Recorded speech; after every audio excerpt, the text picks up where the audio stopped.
Good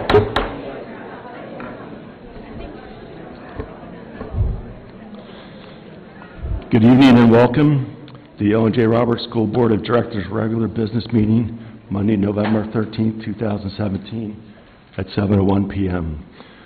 Please join us for Pledge Allegiance to the flag and a moment of silence.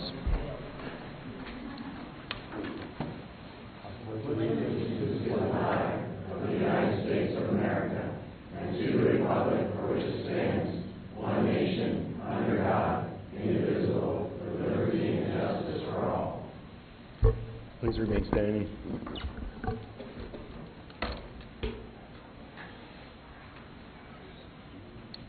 Sorry. Please join us in a moment of silence as we reflect on those serving the United States Armed Forces, both past and present, the elected leaders of the state of Pennsylvania, and the elected leaders of our nation. We have much to be thankful for in our community.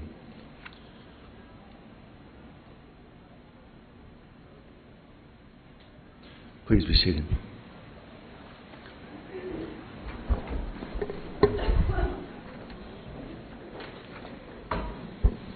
Item 3, executive sessions, 3.1. There was an executive session held on Tuesday, October 24, 2017 at 6 p.m. And on Monday, October 30, 2017 at 6 p.m. Regarding the superintendent search. There was an executive session held on Monday, November 6, 2017 at 5:15 in the high school library to discuss personnel matters. Monday, November 13, 2017 at 6 p.m. in the high school library to discuss personnel matters. Item 4, superintendent's report. Dr. Costello. Your student government. Oh, no. Look at this. Thank you. At the high school, the Best Buddies Thanksgiving Feast will occur on Thursday, November 16th. The students in the Life Skills Community Connections programs will cook a homemade meal for approximately 150 people, including administration, invited teachers, parents, and the Best Buddies. The annual Veterans Day ceremony was held in the high school auditorium on Friday, November 10th.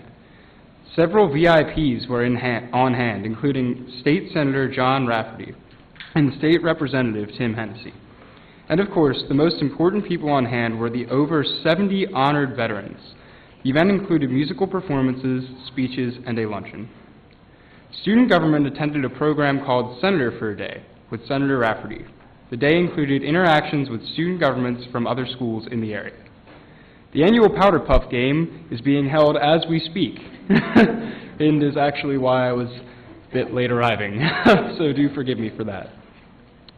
At the middle school participated in a canned food drive this past month. Events were capped off with teachers being pied on stage based on the number of tickets placed in their respective bags.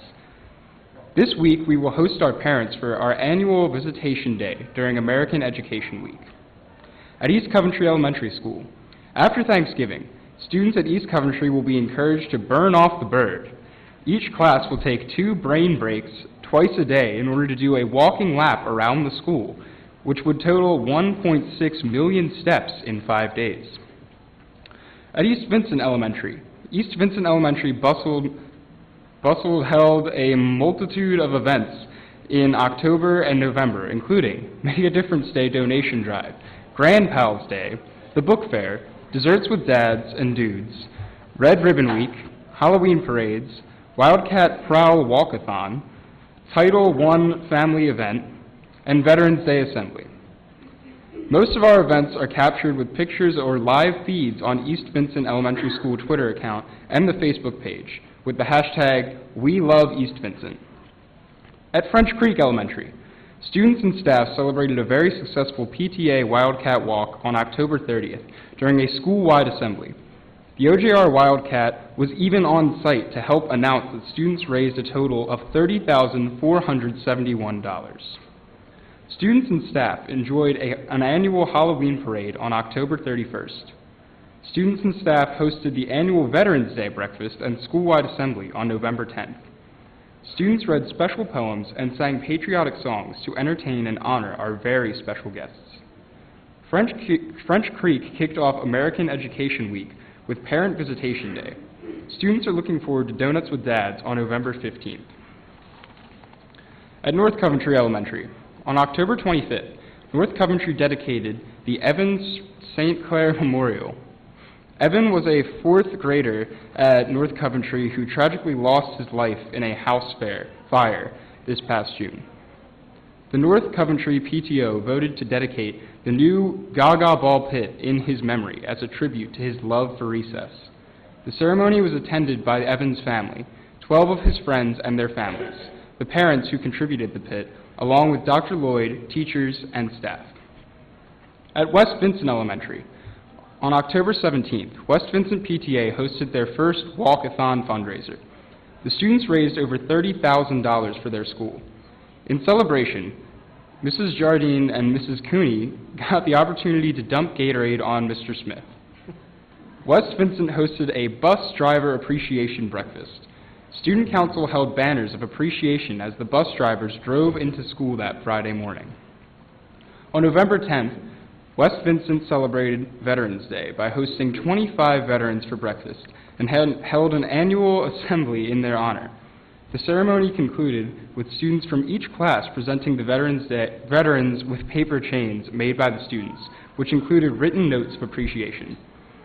Once again, a little bit off script here. I just wanted to say, as I had mentioned, the high school had attended this Senator for a Day program with Senator Rafferty, and as a member of the student government, I was able to interact with a lot of the other surrounding area schools, student governments, and I really just wanted to express my greatest thanks and appreciation to all the teachers, administrators, and really any school leadership that made a lot of the programs that are a bit more progressive here at Owen J. Roberts possible, because when you really talk to other students in the area, particularly their student governments, you kind of see how grateful we should be for a lot of these programs, a lot of forward-thinking things that we do here at Owen J. Roberts that we kind of take for granted. And it's all possible because of the people in this room, the parents, the teachers, the students, and of course the administration. So yeah, just would love to offer a debt of gratitude to you guys.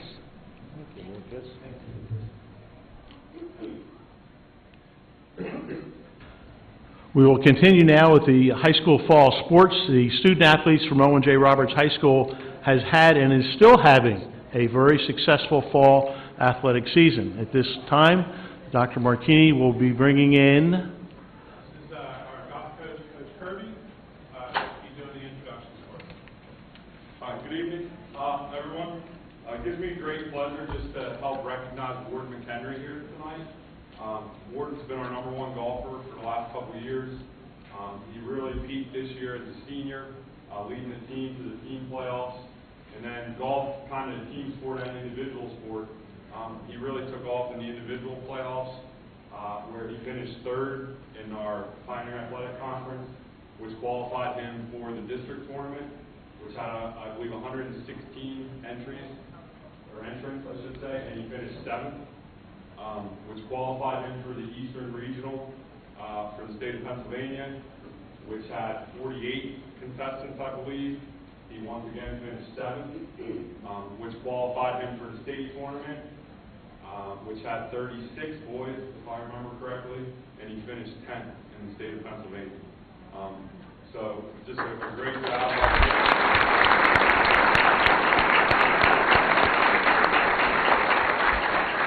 A little history, kind of to put it in perspective. We haven't been able to confirm yet, but we believe he's the first state medalist in school history on the boys' side. Certainly within the last 20, 25 years. For me, I've been coaching golf since 2005, and he's the first boy we've had even make the state tournament, let alone medal. So, it's a great job.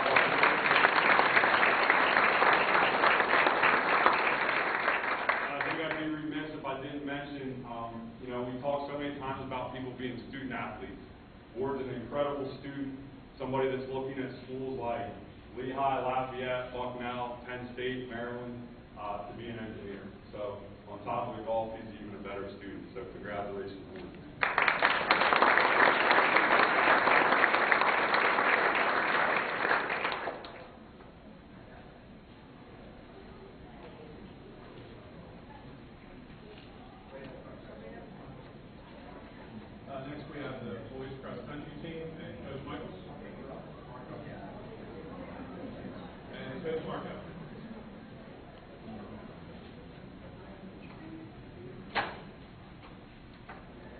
Coach Michael, this is Coach Marco. We're the two cross-country coaches for the Owen J. Roberts High School program. And I'd like to start out by recognizing some superb performances. And first, Liam, would you step forward? Liam Conway. Liam was the Pac-10 champion for the second straight year. He was third at the District 1 championships and 8th in the state of Pennsylvania. As of Thursday night, Liam was nominated and elected the first team All-State cross-country team, first one in a long, long time. So, and that's all classifications of all male runners in the state of Pennsylvania. The females have theirs also. Okay?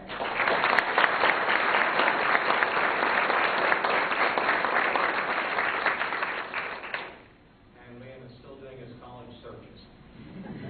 Okay, on the end we have Andrew Malmstrom. Andrew was a competitive, highly contributing member of this cross-country team. He was a Pac-10 All-Conference selection. He was district medalist, and he was a state medalist, finishing 17th in the state of Pennsylvania. Andrew Malmstrom.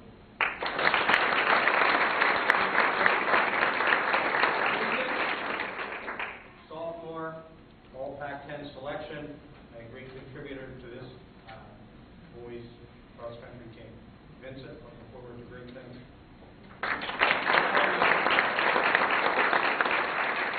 was the top 10 finisher of the Pac-10s, and he actually would have been an individual qualifier for states had he not helped the team qualify.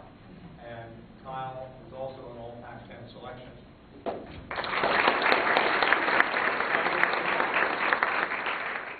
Another high-level contributor to this team, had many great races, and he was an all Pac-10 selection and helped us get to the state meet.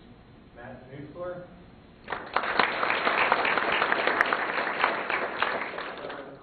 Sophomore who keeps improving and getting stronger and racing better, and is a member of the team who represented Owen J. Roberts at the state meet.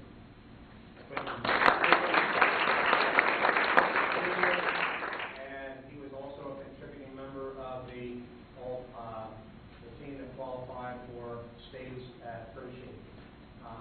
This is the first time that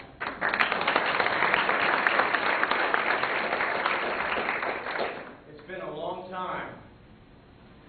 We went back and did some research. What we find out, 47 years was the last time a boys team made it to states. District 1 is very, very competitive. We've had very good teams in the past decades, and historically it's been a really good program, but this team is pretty special, and they made their way to the state meet, and they came in as nobody, and they finished as a big somebody. They did a great, great job, and they finished 7th in the state in AAA, 8th in the state overall, all classifications. Great job by this group of young men.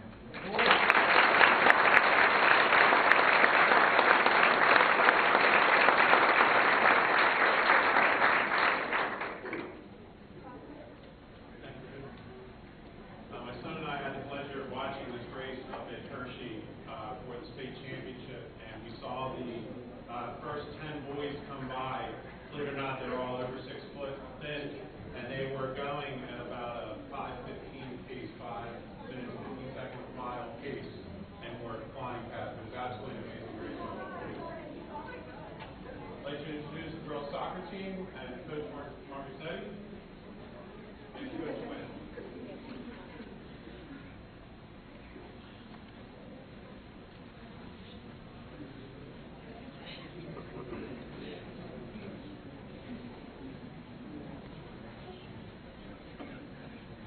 Coach Marcussetti and Coach Wynn. I want to thank the school board, all those that supported me over the year, and and giving us this opportunity for this team to have a very special year together. So thank you. I would like to recognize at this time one individual who the team's had an amazing year. It's not even over yet, and we're one game away from going to the big dance in Hershey.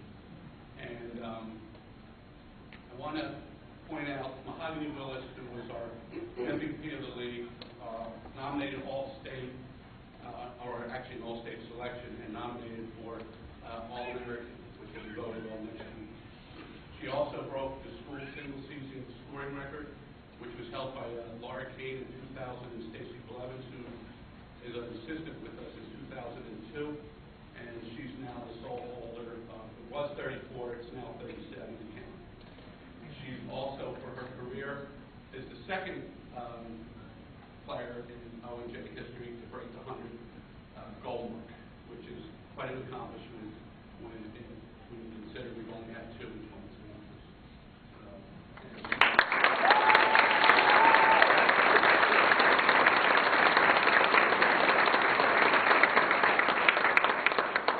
But it's not just her. It's this whole team of incredible individuals, incredible student athletes. They generally like each other, which is so important for a girls' soccer team.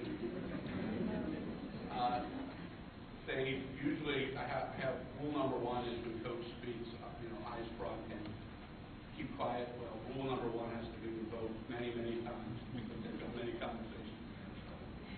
But we hope you all come out and support us at Salerton tomorrow night at 5 o'clock. I know a lot of you got to work, but if you don't, it'll be streamed on CIAA website on the National Federation of High Schools Network, and it'll be streamed live. And then if we do get to Hershey, we'll be on the PCU TV. So. But thank you all very much, and we're going to give out the certificates out in the hallway, so we'll keep everything moving. Thank you.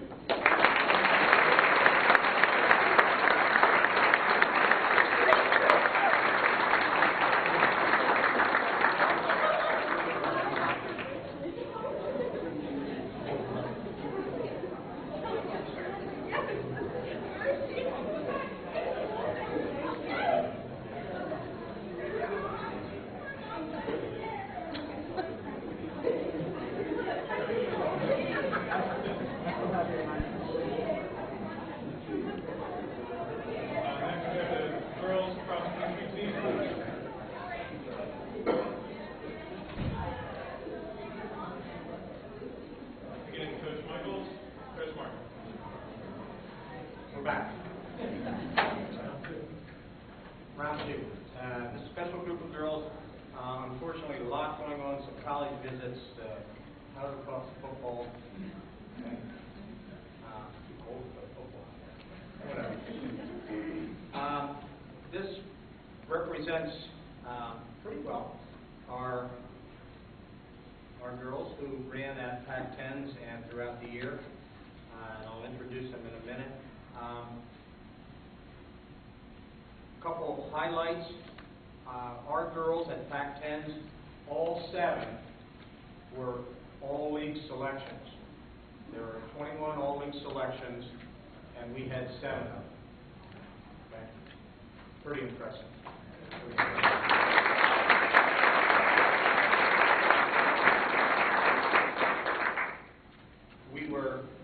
I say we, I wasn't out there.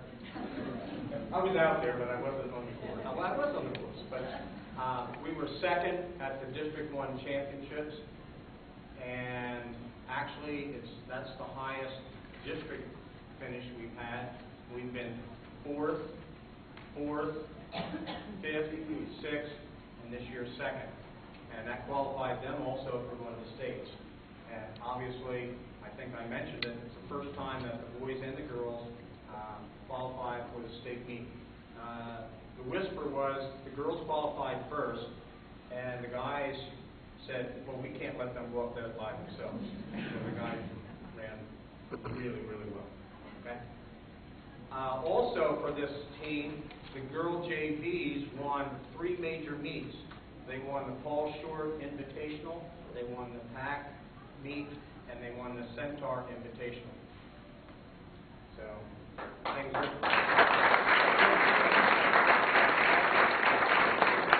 We have Alex Glazer and Autumn Sands, Hannah Kopek, Emily Glazer, Hannah Pugh, and Fiona Murray. They represent the girls for our school and represented us well in all of our meets.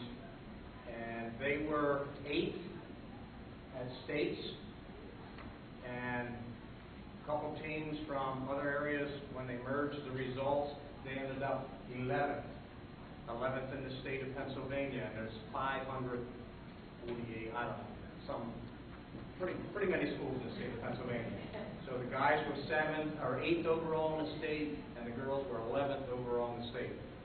Nice representation for them and their hard work and for our school.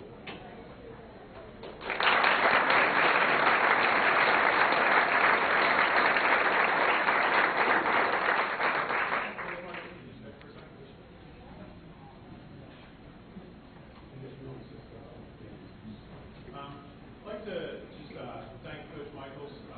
He has explained to me the other day that he's actually going to retire from cross-country coaching after 42 years at ONJ.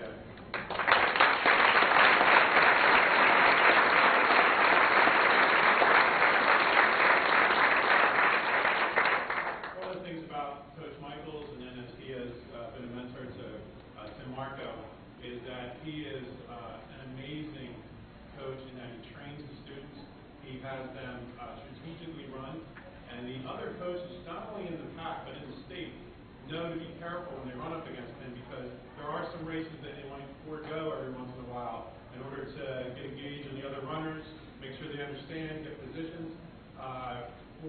They always have great runners, but I have to tell you, it's the strategy involved in this actual sport that it allows them to win and have such an amazing record in such a competitive area. So he's done a great job. The kids love him, the staff loves him, and we're going to miss him sorely. So I just want to congratulate Coach Michaels.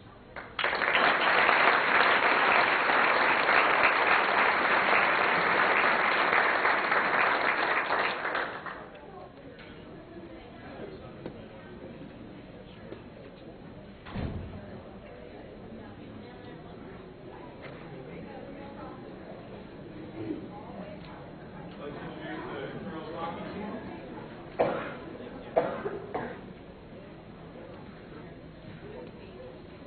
Head coach Amy Hoffman.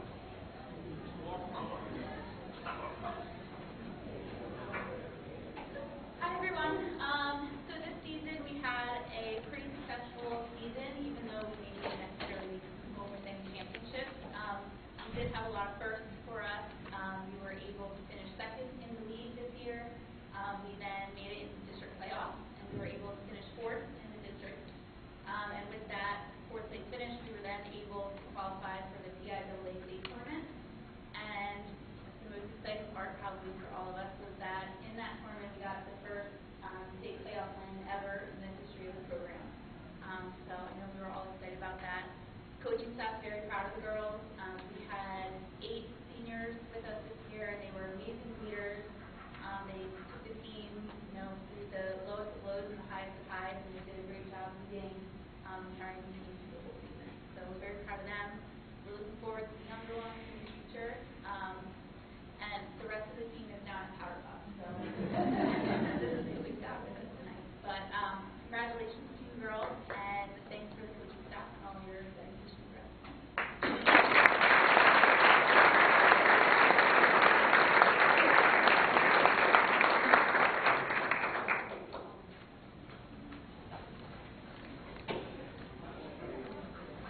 Thanks for the opportunity to present tonight. And it's a wonderful fall season, and we can't wait until tomorrow night. And of course, it's always Thanksgiving.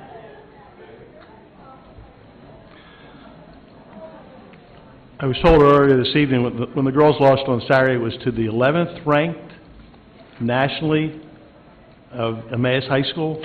And So that's the type of competition they went up against. So we are extremely proud not only to be able to follow them, but the student athletes that we have are just phenomenal. This past Friday, November 10th, the district welcomed more than 400 veterans and their guests to all of our schools. Veterans were honored and entertained with special poems, patriotic songs, and in some cases, breakfast or lunch. It was a special day full of meeting and programs expressing gratitude and honoring those who have sacrificed so much for our freedoms and rights. Each building in the district has participated in the Make a Difference Day Drive and donated items for the Coventry Food Pantry with donations filling an entire school bus. Special thank you to the high school wrestling team for unpacking the bus on Saturday morning and helping organize the donations, as well as thanks to the entire district for the donations. The pantry supports over 100 families within the Owen J. Roberts School District. The REA Safe Trick or Treat Night was a huge success with over 1,100 students participating. Thank you to all the faculty, staff, students, administrators, community, organization, and board members for providing an enjoyable evening for all. As a reminder, students have half a day on Monday and Tuesday, November 2021, for parent-teacher conferences.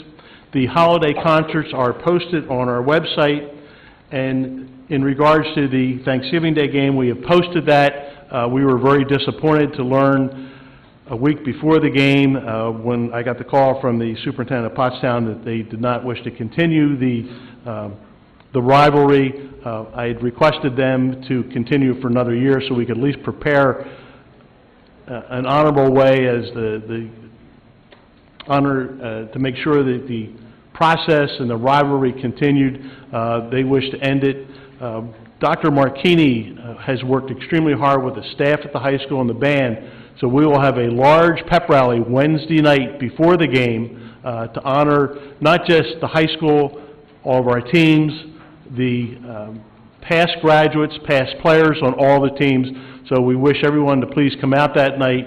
The discussion of playing them is not over yet. We will be continued that conversation to continue the rivalry, even though they don't wish to play on Thanksgiving. My understanding, there's only 11 of those games left in the state of Pennsylvania, and it's unfortunate the PIAA has felt that playoffs are more important than some of the local rivalries. But it is what it is, and we thank Dr. Marchini, and that time will be next Wednesday night at 6 p.m. And then the cafeteria and other parts of the building will be open for alumni to come back into the building for refreshments, and we're looking for the food trucks to be down on the field to make it a very nice night, and so we thank the high school for that. That continues and concludes my report.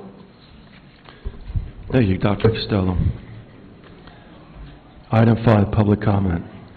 5.1, information, proposals, and statements for individuals or delegations pertaining to items on the agenda. Speakers to indicate your name, township residence, and the items or on the agenda to which your comments are addressed. Speakers will be limited not more than 3 minutes. For order, that I asked to make sure that everybody please sign into the book, and Mrs. Crumrine will be keeping track of the time. She'll give you a 30-second warning, and then she'll tell you when your time's up. Thank you. My name is Lisa Deal. I am from Warwick Township. I wanted to talk on agenda item 14.5, which is the approval of instructional offerings. As many of you know, we worked really hard to get our GPA conversions for our grading scale in alignment with our unweighted grading conversion scale last year, but that wasn't supposed to be the do-all and end-all of the conversion chart, because if you now look at it, the college prep grading scale actually is the same as the unweighted grading scale on some of the grades. So I know that some of the course offerings are going to be weighted offerings, so I would ask that you please look at this chart, because that is in the program of studies for the high school, before you approve that, because it's not going to be right, because there's going to be kids that are taking college prep classes that are getting the same conversion of their grades as an unweighted class. So I just ask that you please look at that before you approve those classes. Thanks.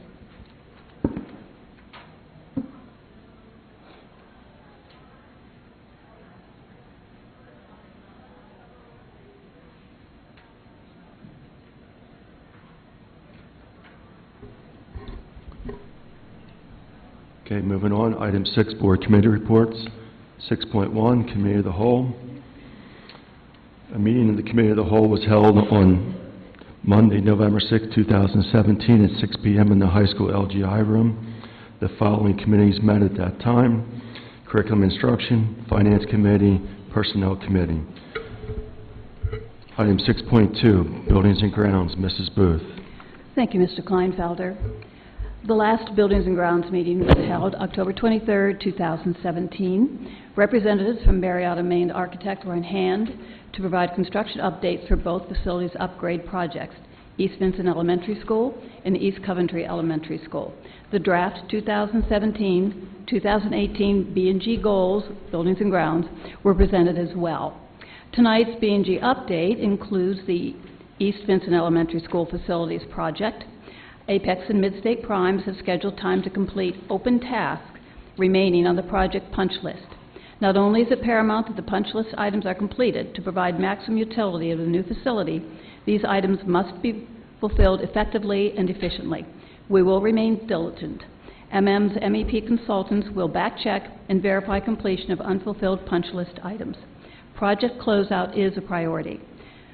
Construction change order, item number 14.7, GC 16 for E.R. Stubner of Reading, Pennsylvania, totaling $5,556 for additional security and readiness to open, and change order EC-08 for Phillips Brothers Electrical, Glenmore, Pennsylvania, for reception desk console wiring are on this evening's agenda for approval under new business, item number 14. I will add a little extra information due to questions arising from the Halloween parades at the new East Vincent Elementary School.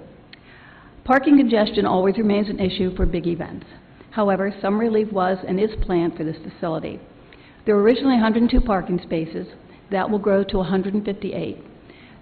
When the gravel parking lot, which is permeable and is the extreme limit that we can put on that site, is finalized. Now on to the East Coventry Elementary School Facilities Upgrade Project. We anticipate recovering schedule slippage due to inclement weather conditions during the summer. We also reviewed final color choices for stairwell treads and railings. Reminder to the public, work on East Cedarville Road is scheduled to commence November 20th with an anticipated 4-week completion timeline. One lane will remain open. However, please expect bus rerouting excuse me, and general traffic impact. Hopefully, residents will consider alternate routes.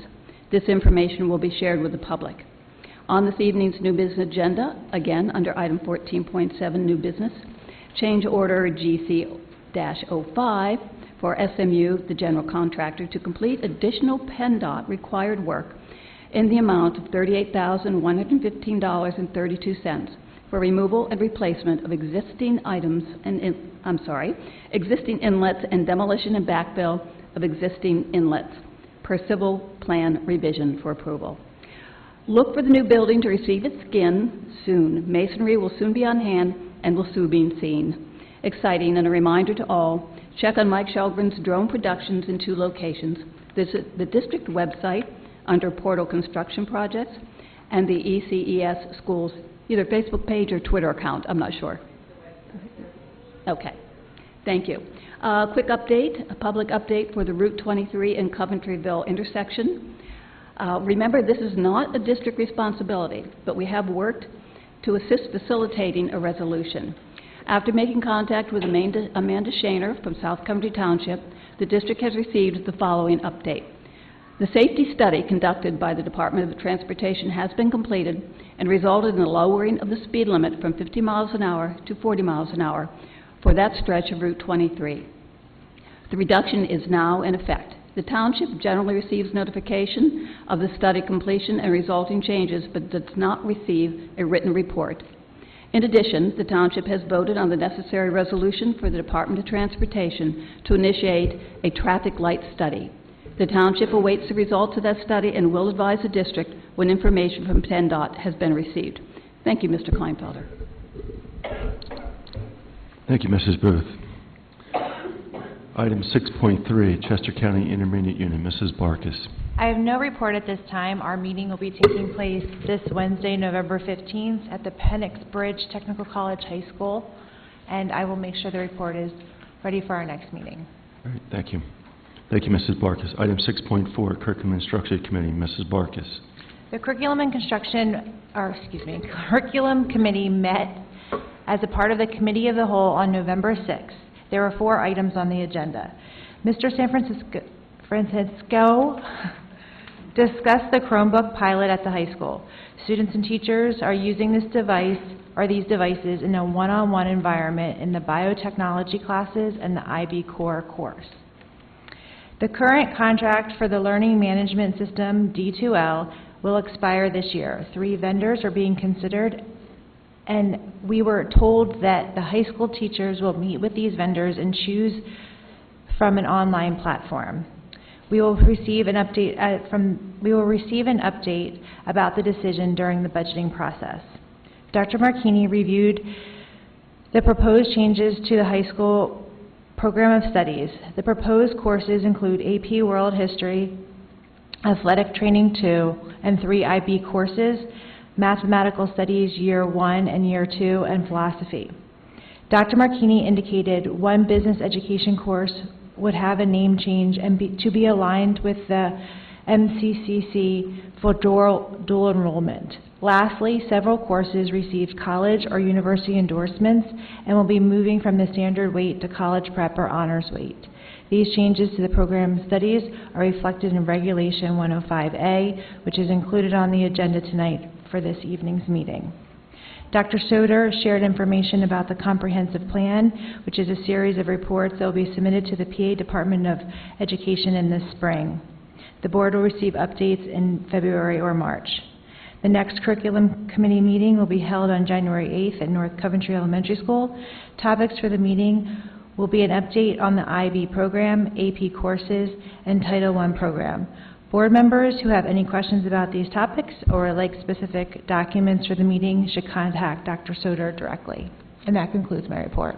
Thank you, Mrs. Barkis. Item 6.5, Finance Committee, Mr. Freeze.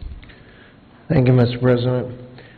During the November 6th Committee of the Whole meeting, Chris Herr with Maui LLP, the district's new audit firm, presented the 2016-17 financial statements to the school board. A clean audit opinion was issued, and there were no findings or questioned cost. They did provide the school board and administration with some recommendations for improvements relating to accounting for student activity funds, which are appreciated and will be implemented this year. The audited financial statements are on this evening's agenda for the board's acknowledgement of receipt, item 7.9, and the related approval of transfer of accounts recommended by the school district's auditor to close the general fund, capital reserve fund, capital projects fund, and the internal service fund for the school year ending June 30th, 2017, as presented in item 14.6. Finally, last week, the governor of our Commonwealth let House Bill 178 become law without his signature, which finalizes the state budget for 2017 and 18. Although there are many key provisions passed by this law, the overall financial impact to the state revenue received by the district is minimal. This concludes my report at this time. Thank you, Mr. Freeze. Item 6.6, Legislative and Policy Committee, Mrs. Huzzard. Thank you. The minutes for our October 16th meeting are available on the online agenda for tonight. The committee is currently working on committee descriptions to be included in Policy 005, Board Organization. We are also working on the Parent and School Affiliated Organization Guidelines, which will be incorporated into Policy 122, Extracurricular Activities. Our next scheduled meeting is for February 5th. That concludes my report. Thank you, Mrs. Huzzard. Item 6.7, Personnel Committee, Mr. Hughes. Thank you, Mr. Kleinfelder. We met last week as part of the Committee of the Whole, where the Personnel Committee reviewed, and Mrs. Hefner presented our goals for 2017, and they are in the minutes. That's my report. Thank you, Mr. Hughes. Item 7, recommended routine matters. 7.1, motion to approve recommended routine matters, consent items 7.2 through 7.9. Motion by Mr.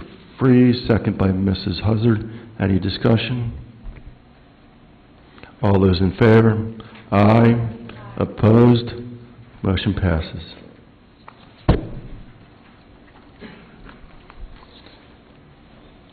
Item 8, approval of routine matters. 8.1, motion to approve routine matters, consent items 8.2 through 8.3. Second. Was that Mrs. Booth? Yes. Motion by Mr. Freeze, second by Mrs. Booth. Any discussion? All those in favor? Aye. Opposed? Motion passes. Item 9, board communications. Mrs. Crumrine. I have not received any board communications, Mr. Thank you, President. Mrs. Crumrine. Item 10, board discussion. Mrs. Booth. Yes. Good evening. We have a few presentations. Several board members did attend PSBA Leadership Conference in October of this year, and we feel it is our duty to make a presentation to show all of you what we have learned, what excited us. And Mr. Dufour is first up. He's going to give a presentation. Well, I'm going to, because I can't see that well. If you want to go over there and either use the microphone. Yeah, grab the mic. Okay. This one? Good. Yeah, how do you fast forward? This one? Okay, so we had the pleasure of attending the leadership conference, PSBA. In this presentation, there's a lot of things, and I have to tell you that a lot of it is surrounding what I see as some of the important things that we could be doing as a school and setting the vision for our school going forward. So we get a lot of ideas, right, from this, and it's usually the best of the best ideas that we have. And in attending some of these sessions, you're going to notice a theme with myself, which is analytics, data analytics, and technology, because that's the life that I live on a daily basis, right? So my career is built on analytics and using analytics to make the business that I work for better, right? And I see that that type of approach can also work for school districts as well. And it's evidenced by that, by some of the presentations that we saw at the conference. These are some of the things that we attended.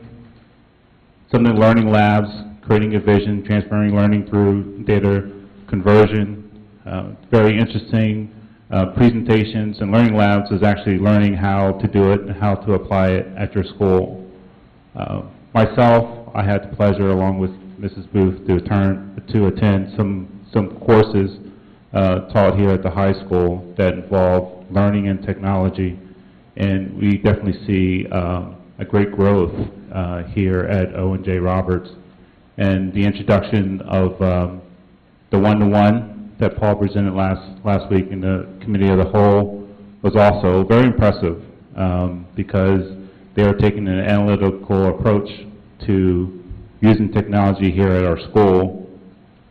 So even though I am pro-technology, there's one thing that I always stress, and that is you have to be able to control the technology. You can't let the technology control you, right? So the way that Paul's approaching it is great because they're starting off slow. It's a conservative approach, and I 100% agree with it.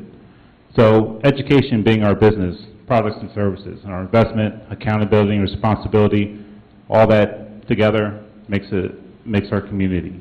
And that was the thing that I saw at the conference. Public education using data wisely for the kids. Are they clear on goals? So it starts with goals. So do we ask them, what are our goals this year? Do we ask the kids, right? There are top-down goals, board of directors, superintendent, principal, teachers, kids. But then there are also bottom-up goals, kids, teacher, principal, superintendents, board of directors, right? So if you ask your kids, those of you who have kids in school, what are your goals this year? You know, what are their answers, right? I have 3 kids. I asked them, what are your goals this year? One said, huh? The other one said, I don't know. And the other one said, can I have something to eat, right?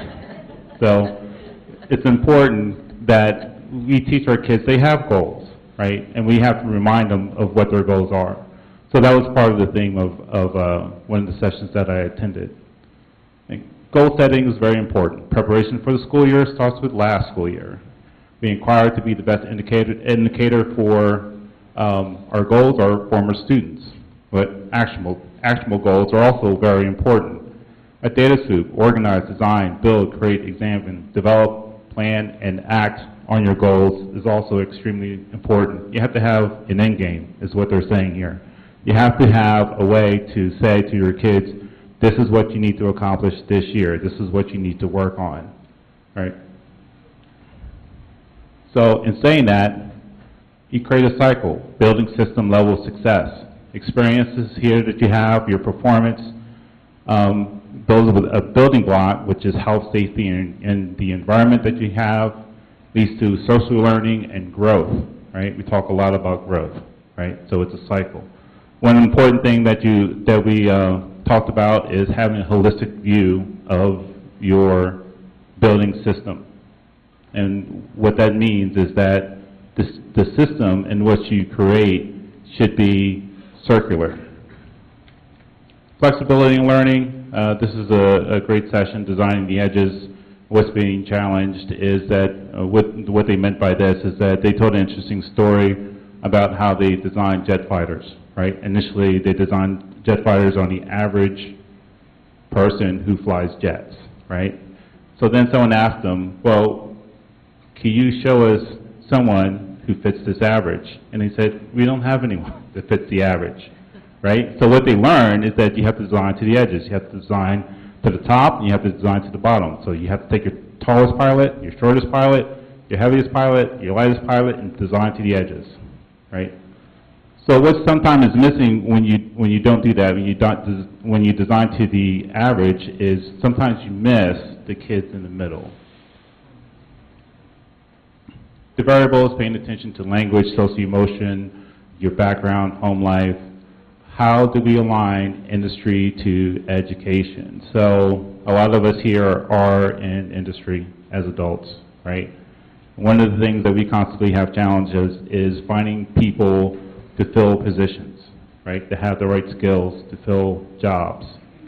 So we always see a break between the alignment between industry and education. So in this session, they were speaking of that.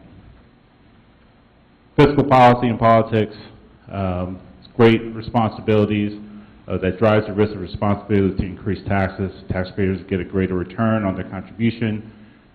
Constant theme that everyone always hears, we need more money. Look where taxes are low as evidence. And you see there is that taxes have a direct reflection on your community. And so, to go on to saying that, one of the other things they presented, that salaries are trending down for teachers. This is part of the presentation. I mean, I have no evidence of that here, but job rates are directly affected by educational success. The difference of personal income is the direct correlation between the population's direct investment in its schools. And they talked about Finland. Finland has a great educational system, and one of the things that's the key to their success is building capacity in their system. edX, this is an interesting session. We talked about dashboarding. edX is a company that uses data to analyze performance of students across their school district, analyzes it from building to teachers to subjects, right? And really gets down into the nitty-gritty. Now, the interesting thing about this company and this presentation, I asked them a lot of pointed questions about how we can incorporate our data, so our grading system, into their system so that we compare things. Now, what you can compare is, do students who take extracurricular activities do better in certain subjects? Or do people that take band, do they do better in mathematics or science, blah, blah, blah, right? So we had a great conversation. at the end of the conversation, I was talking about automating some of the information that they receive at edicts, and I think the guy wanted to hire me because I talked about ways that they can make their product better, right? So I said, I'll tell you what, I said, I'll trade my consulting services for licenses for the board. That would be great. So understanding data flows is important, analysis and trending. How much are you spending per pupil?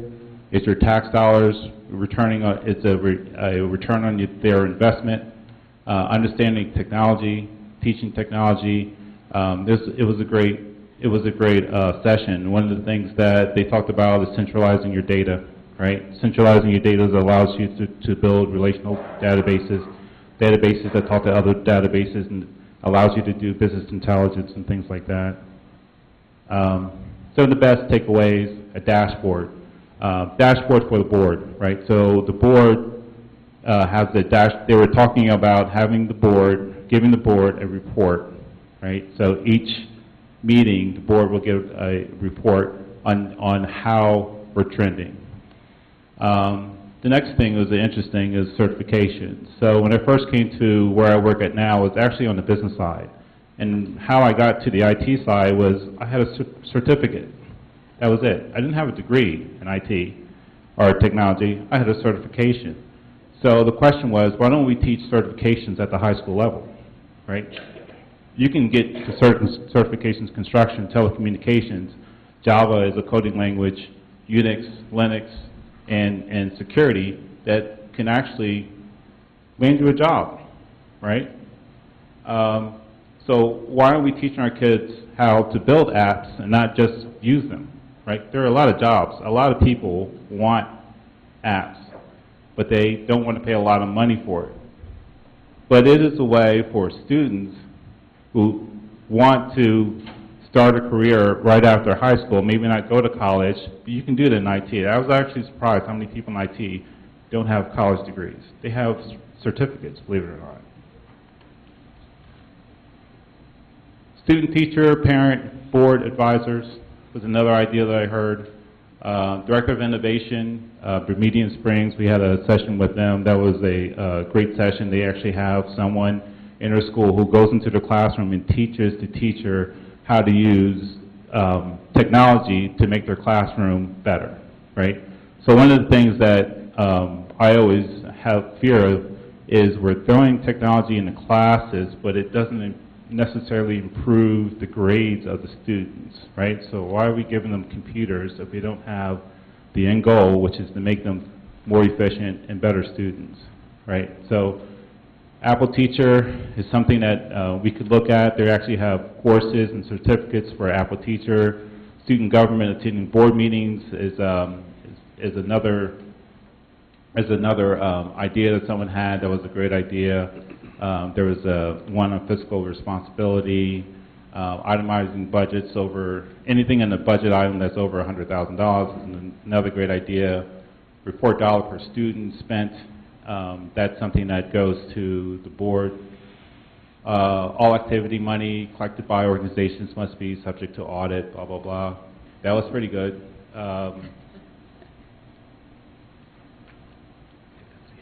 Is that the end? Yeah, I think so. Okay.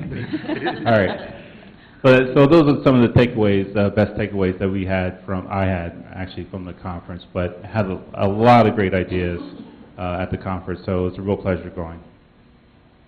Thank you.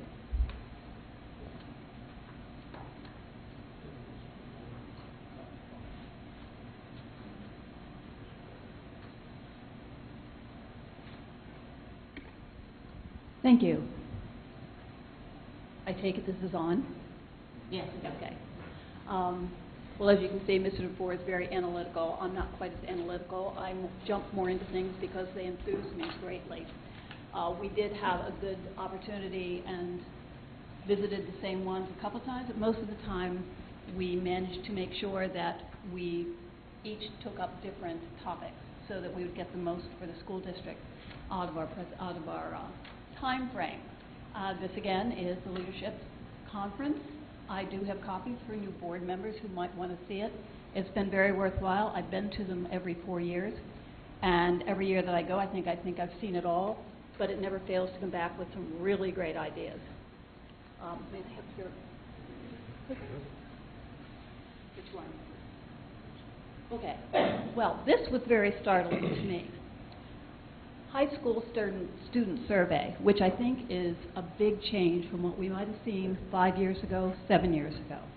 As you say, in the survey, only 48% of the students, now they were asked to give their opinion, not what their parents' opinion was. So it's the student, the scholar, that we have to satisfy going into the new world for them. 48% wish to become entrepreneurs and work for themselves. 38% want a traditional 4-year degree. The rest, well, guess what? They didn't know, which is not unusual, is it? College admissions are down. Technical schools in Bucks County collaborated with Bucks County Community College and Bloomsburg University to create a career pathway for technical entrepreneurship.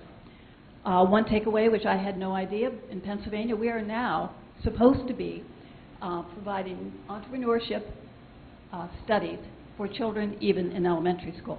Going to check on that one. Anyway, in this event that they came up with, students can now earn 1/2 an associate's degree while in high school, which then articulates to a bachelor's degree at Bloomsburg University. And what they have done that is very different, they have managed to convince, it took them about 1.5 years to do this, also when people were very determined to get this accomplished quickly. Because as we all know, the world is moving very rapidly for the new students who are coming through our schools. What they managed to do was modify the situation that many students come out with either an associate's degree or degrees from our technical colleges. Many of the schools will not accept the credits. They will take the credit numbers, but they won't accept them as fulfilling the needs. What has happened in this situation, they have convinced, and Bloomsburg University will now accept the degree. So there's no argument over what credits will or will not be accepted. To me, this is very exciting. This is actually Southern Bucks County. They actually have 1,400 students attempting their technical college on a daily basis. That's huge, and that's really important for students who need to go out and learn and work. But the next thing is, this really excited me. Rewiring Education, Unlocking the Potential of Today's Scholars. It was presented by John Couch, Vice President, Apple Incorporated. And he gave us a little scenario. Man, when compared to all the other animals in the world, and even to our own friends, other mammals, primates, is really very, very inadequate. We don't have fur, we can't fly, we can't run very fast or very long, we can't swim very well or very far. But here's our first device. We came up with a wheel. The entire ball game is changed. We now can do anything. And the amazing thing about the human mind, we can do it in a lifetime. We don't have to take millennium to overcome the environment and to learn and to modify our beings. So to me, this is really, really exciting. You see, we can't leave a wheel alone. We had to turn it into a bicycle. So what happens now is from top down to bottom up. Can't read this very well, and I apologize. It's an educational flip. Educators will need to become the skilled facilitators to our scholars. They are going to create the problems, and educators are going to help them solve it. I can't quite read this, sorry. And some of it disappeared. What it really does, and what really excited me, is the fact that all students will have an opportunity for an individualized educational program. If this gets moved in the right direction, and as, Mr. Ford said, we were very excited about the Bermudian School District program. If you take it to its nth degree, each student can work on their own, will determine, as the children change from day to day. One day they can accomplish much more than the other day. But as you know, if you ask your kids at the dinner table, what did you learn today? Most of them say, I don't know. But if you ask them, what did you do today? And if they're doing it by creating problems that they come up with instead of the educator tells them what problem to solve, they will learn not only what to think, but how to think. And that's very important, and at the basis of life learners is in our elementary schools. Once you learn to read, once you learn how to think, you will learn for the rest of your life. That's personalized learning. This is the Bermudian Springs School District that we saw with the technology innovator. It was a fantastic presentation. The people were very, very enthused and did a fantastic job on getting this in. Well, we had to kind of work into a PDF file. Didn't quite work. I apologize. But I think that might be it. There might have been one more. Anyway, we learned a lot. We were very, very enthused about what we saw, and we're very excited to try to bring some of this to our school district. I'd like, Heather, you have something you want to say? Okay. Thank you. I went also, I attended a few of the presentations that those two were at, but I did, actually, this is the first time I have gone. On the first day, I found myself at the school law workshop, which, bringing out the lawyer in me, I got to listen to several fascinating topics. One was about getting PD on your side and special education investigations and some tips that actually could be applied to you whether you have a special needs child or whether you're in the administrative end. There, you talked about the Every Student Succeeds plan. They talked about, well, there was a session on collective bargaining, special education due process. They also went over school law update, which was also in the regular session, and included some interesting cases on Snapchat and the texting and that kind of stuff that's out there now. One session I did also, one part of that was also something called Youth Courts and Peer Justice, and this was a program that is being instituted and is out there now in some schools in Pennsylvania where actually, and I don't know if anybody here has heard of it, it's called Teen Court, where you actually set up, the youth are trained and people come in and train the students to run an actual courtroom in a process where they are the ones that actually hand out the justice, and it's aimed at restorative justice. I found that fascinating. And I actually met a gentleman there who invited me to go to a program on Friday, which this was of no cost to the district. I went to the Pennsylvania Social Studies Council in Harrisburg on Friday for one day of their session, and I was fascinated by that. That was like a grouping of social studies teachers and lawyers. And I went to sessions there about, one was, again, the youth teen court thing, which I thought was very fascinating. And there was another session about mock trial in the high schools. There was a presentation by a teacher who, it was on a book called Savage Inequities. I don't know if anybody here is familiar with that, but it was a tale of like disparity between the different schools.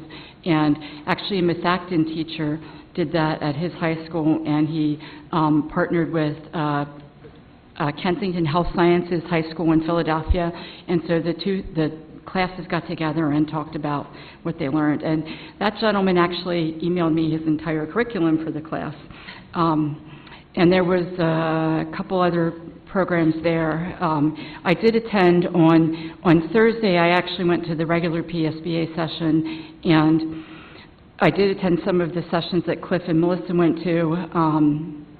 The Apple guy was fascinating with the digital piece, and I would like to put a plug in that it is like the digital piece should, make sure that we're hitting all of the subjects across the board, not just the STEM subjects with that.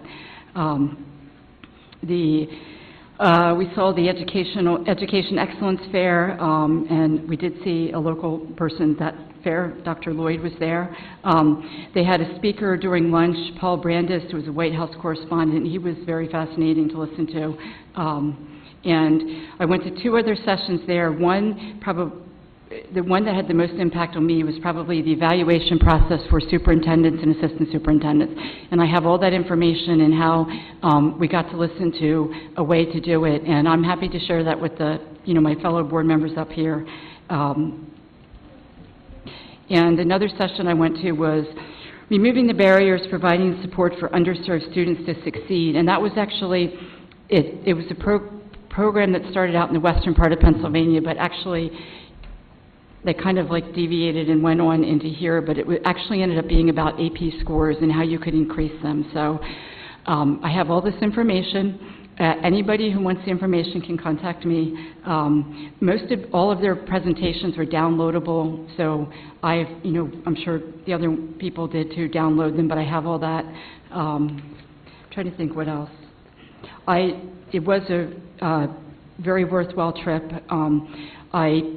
A lot of contacts. It was neat to hear other people from other schools and to get this information, so thank you for the opportunity to go there.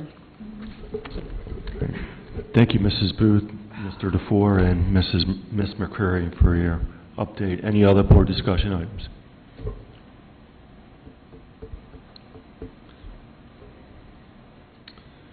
Item 12, new business.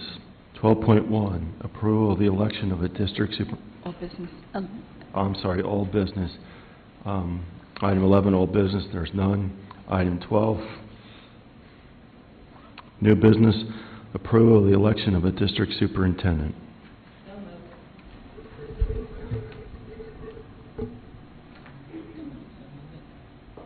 Yeah. Mrs. Wolf moved it. In a second. Second. Motion by Mrs. Wolf, second by Mrs. Booth. Any discussion? Yes, I do. I have discussion. I just want to say, first and foremost, that my vote tonight means no disrespect to Dr. Lloyd. I want to thank you for your service, and my kids have been very successful under your leadership at North Coventry Elementary School. I do want to specify that my vote tonight is based on an incredible search that was done by this Chester County Intermediate Unit and the qualified candidates that we had to choose from. There were several that were acting superintendents with a lot of years of central administration experience, as well as familiarity with certain programs that we're currently implementing in our school district, and that is what's driving my vote this evening. That's all I have to say. Thank you. Any other discussion? All right, Mrs. Kerman.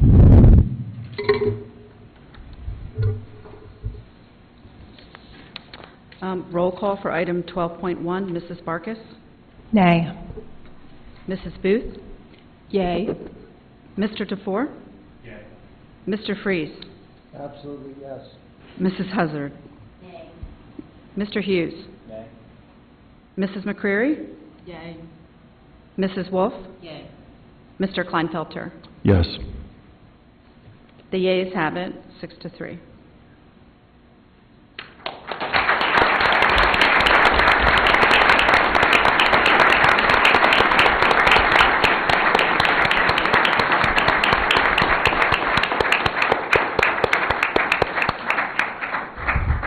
Congratulations to Dr. Lloyd for being nominated or appointed the next superintendent of the Owen J. Roberts School District. At this time, I'll turn the floor over to Dr. Lloyd.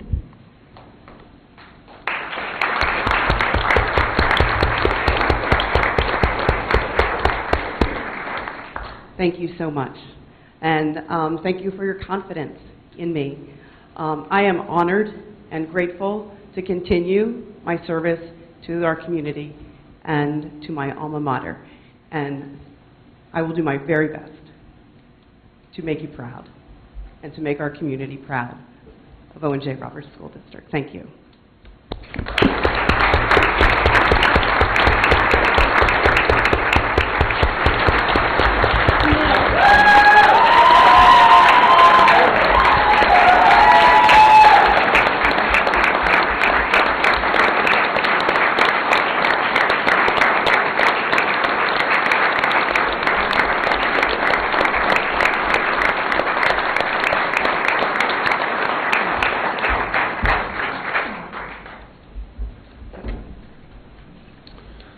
Item 13, new business.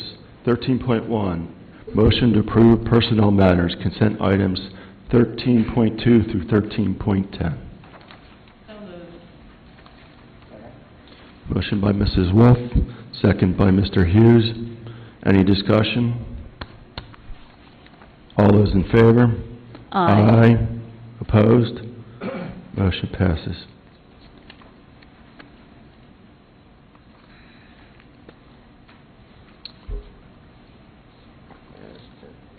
Item 14, new business, 14.1, approval to amend policy 801 and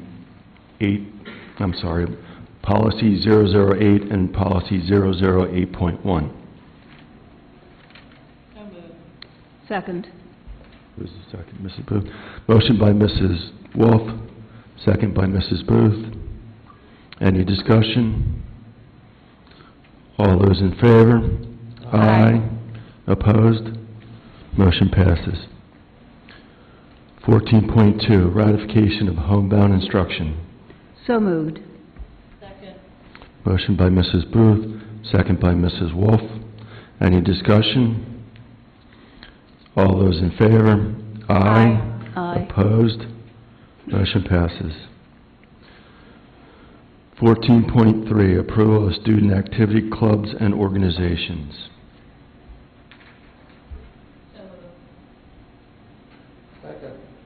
Motion by Mrs. Hazard, second by Mr. Freeze.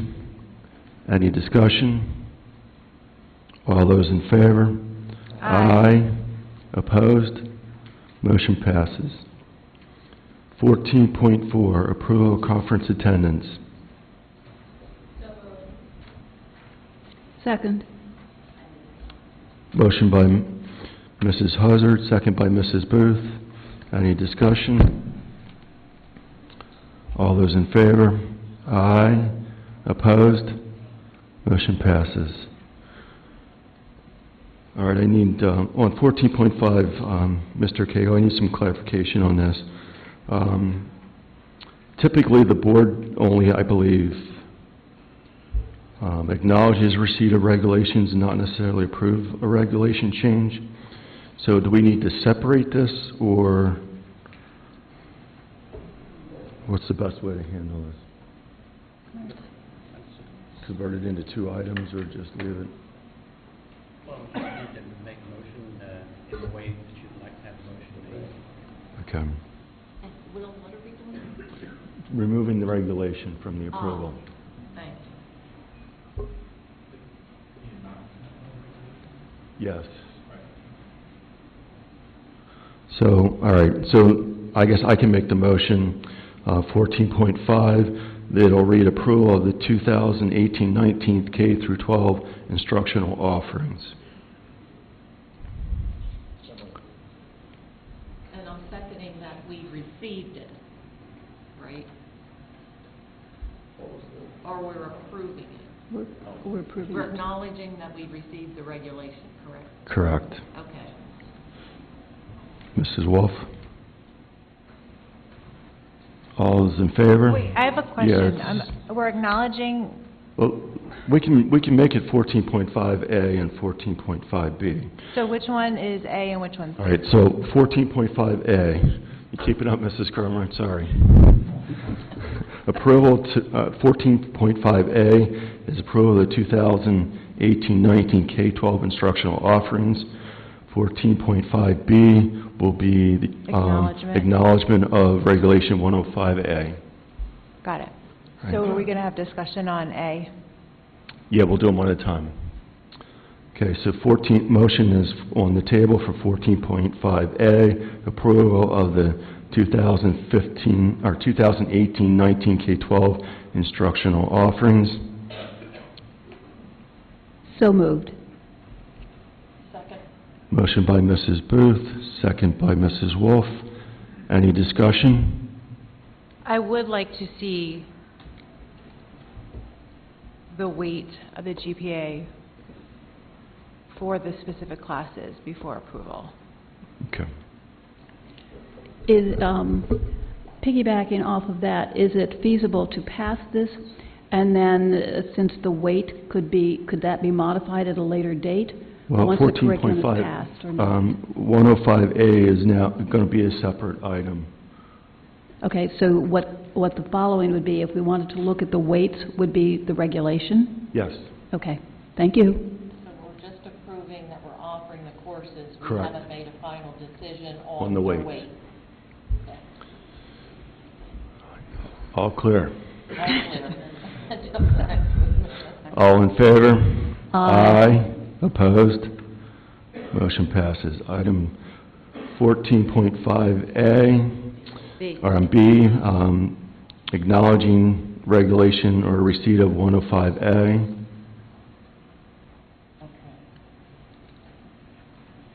So moved.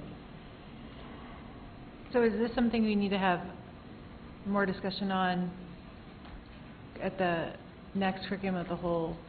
Ideally, yes, if we vote it down. Curriculum committee meeting separate? Correct. So can I ask for that moving forward? If it's the January, then it's the January. And if it's too much for the committee of the whole, the new curriculum and instruction committee person can hopefully schedule a meeting for just curriculum and instruction with the topics already discussed or already on that agenda and adding this as well. So for future board members. That sounds good. Future consideration in January. All right. Excellent. So on 14.5B, I have a motion by Mrs. Wolf. Do I have a second? Second. By Mrs. Booth. Any more discussion? All those in favor? Aye. Opposed? No? Motion passes. Mr. Kleinfelter, may I just clarify 14.5B for the record? And that is to, are you acknowledging receipt of that? Not I'm really a not vote. clear. What's in? For I 14. did not. The board has, but I did not. Yes. Okay, I understand. Thank you.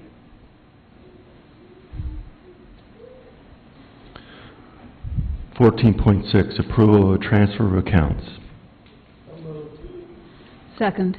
Motion by Mr. Freeze, second by Mrs. Booth. Any discussion? All those in favor? Aye. Opposed? Motion passes. 14.7, approval of construction change orders. So moved. Second.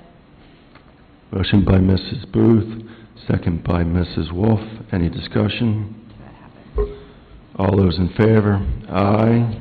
Opposed? Motion passes.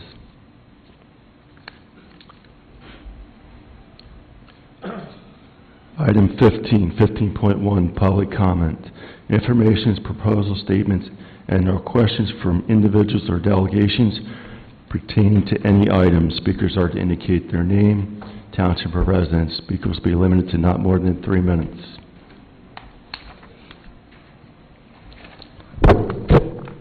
Je-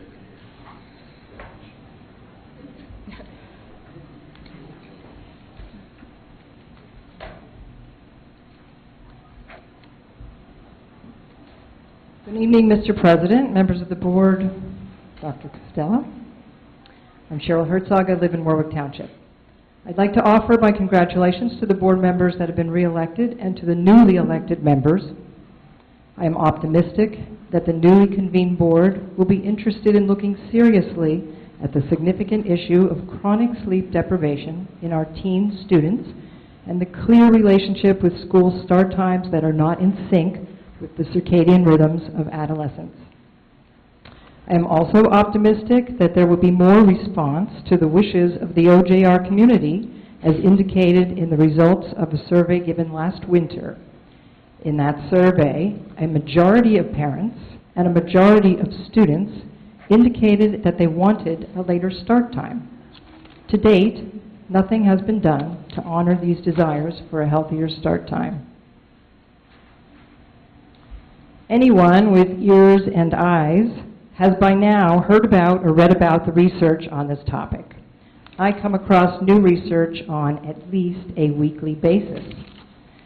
Most recently, the Nobel Prize for Medicine was awarded to 3 Americans for their research on the genes that control the body's circadian rhythms, which regulate functions such as sleep, behavior, hormone levels, and body temperature.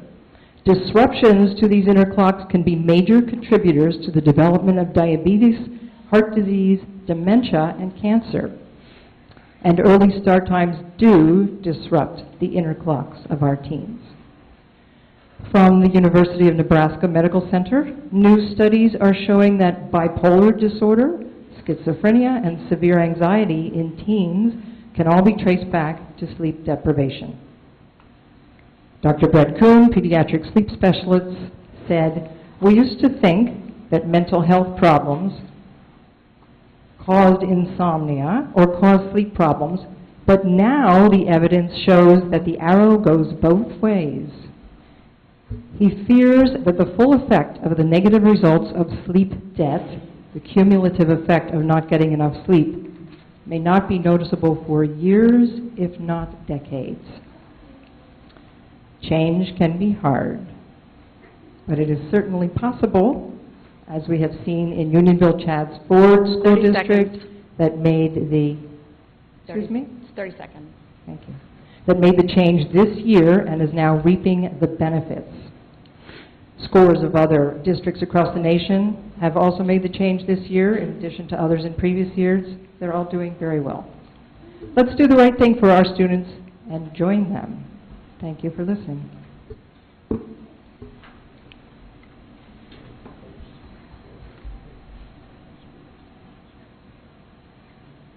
Matt Blute, East Coventry Township, lifelong resident, class of 1994, and certified athletic director. I just wanted to take a few minutes to address some of the issues that were revolving around the doing away of the Thanksgiving Day game. And it was stated in an article that was published that athletes go 25 days or more without competing.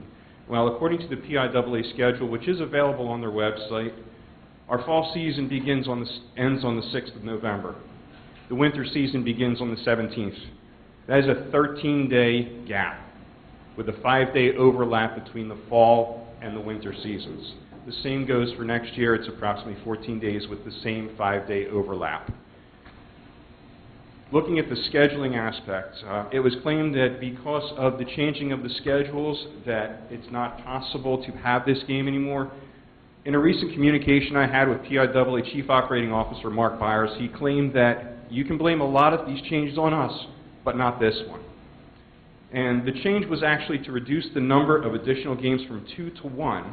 And the language from the bylaws actually reads, and this is from page 38, section 8 of the bylaw handbook, a maximum of 10 regular season football contests may be played at the same level of competition, varsity, JV, or otherwise. However, with district committee approval, District 1, there's a meeting every month, member senior high schools may play one additional regular season varsity football contest. And this is easily fit in as the Thanksgiving Day football game. Okay? Owen J. Roberts has been pride and tradition for as long as I can remember, when I was here and when people I know have gone here. This game is beyond the 59 years. This started back with North Coventry High School, way back in the day. So people come from all around the globe. A few years ago, I ran into a man who actually had just landed 3 hours prior to the game from Japan, was coming to the game, having dinner with his parents, and flying back to Japan the next day. So long after we have forgotten our sentence declensions, our theorems, and all that, we can always remember our traditions and what it really means to be an Owen J. Roberts Wildcat. Thank you.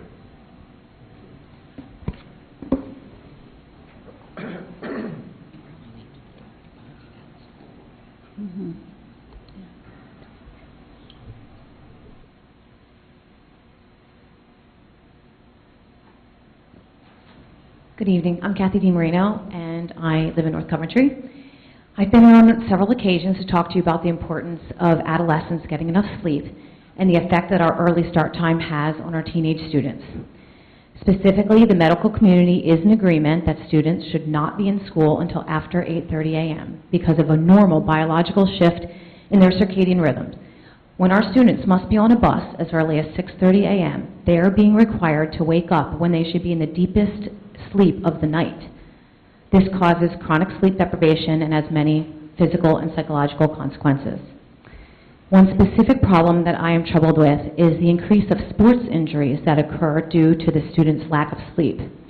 If you investigate the habits of elite athletes, you will see that they respect sleep as a vital part of their training regimen and will aim for 10 hours of sleep a night. And when that's not possible, they will nap in the daytime to make up the difference. Most high school students do not have that ability. And while most of our students are not elite athletes, many of them are only getting 6 to 7 hours of sleep per night. And if you look at the survey from last year, you'll see that that's true. And as demonstrated by recent studies on athletic performance and sleep, this is incredibly inadequate and puts students at a much higher risk of injury. I read a specific study today that looked at other factors such as sports specialization, year-round play, number of sports played, and as well as hours of sleep per night. They found that of all the factors that were considered, inadequate sleep was by far the strongest predictor of injury. Sleep is the cheapest performance enhancer on the market. I also read an article about the Miami Heat and how they are trying to rework their travel schedules to optimize sleep for their players. In order to get the best quality performance from their players, the coaches are consulting sports scientists and sleep experts who are recommending improved sleep as a key component. And the irony here can't be missed. We saw all these elite athletes here today, who are working so hard. But when discussing changing our school start times to fit the needs of teenagers, one of the primary arguments is concern over the sports schedules. So we are, in effect, providing a schedule that we think will enhance our students' ability to participate in sports, but then we're handicapping their performance with sleep deprivation, and that just makes no sense.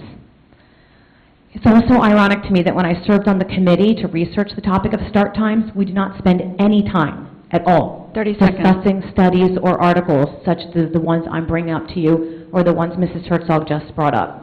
This committee needs to be reconvened so this relevant research can be compiled and thoroughly evaluated.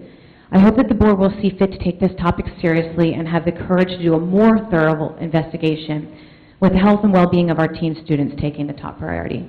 Thank you so much.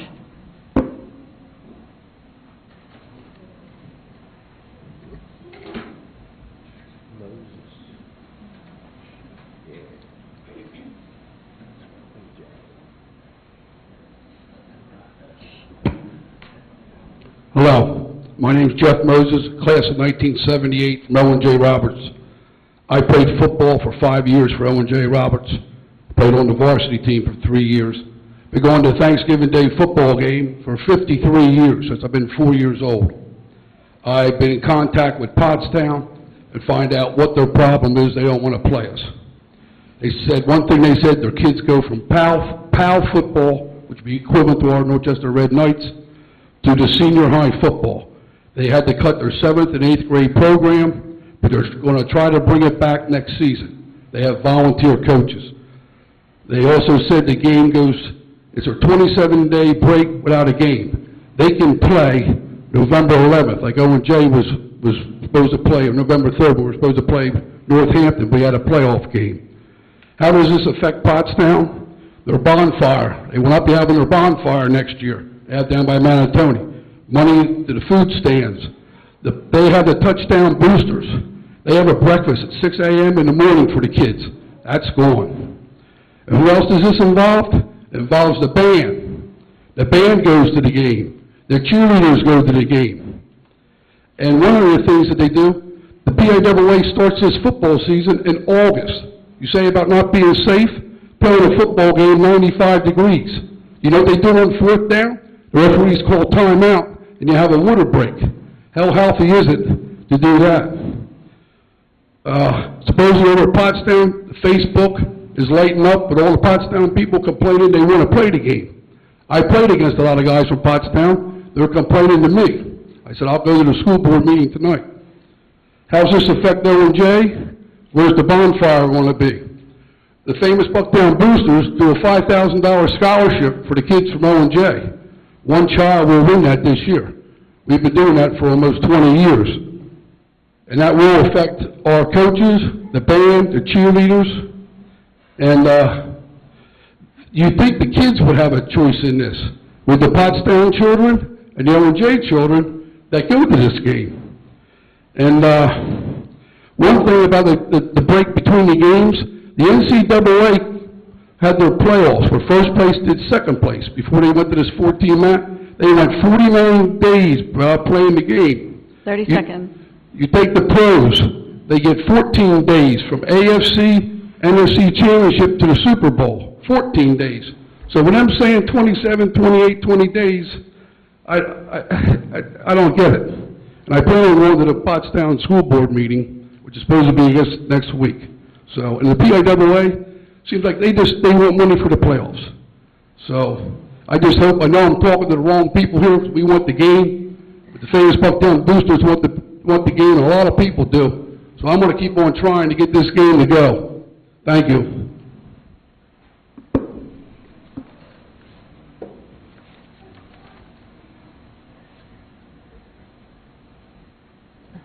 Good evening, Board. My name is Paula Terrell. I'm from North Coventry, and I have 2 points. One is, when I've spoken to you before on various issues, it was made perfectly clear to me that I have to speak to all of you with my back to the audience. That didn't just happen, by the way. He spoke to the audience, so I think you probably should have said something there. Second piece that I have is I had a good friend who applied for the aquatic position 16 months ago, and she was denied that position, but I think it's important that the board knows this Monday she received a thank you note for interviewing. It was 16 months ago when she interviewed, and she received a thank you note on Monday. So I don't know if someone's stealing her identity and going forward for the aquatic position, or that there's a timekeeping and record-keeping position in the admin office. But again, she interviewed 16 months ago, and a thank you was sent to her on Monday. So you might want to check into that, because the reputation of our school district is on the line. Thank you.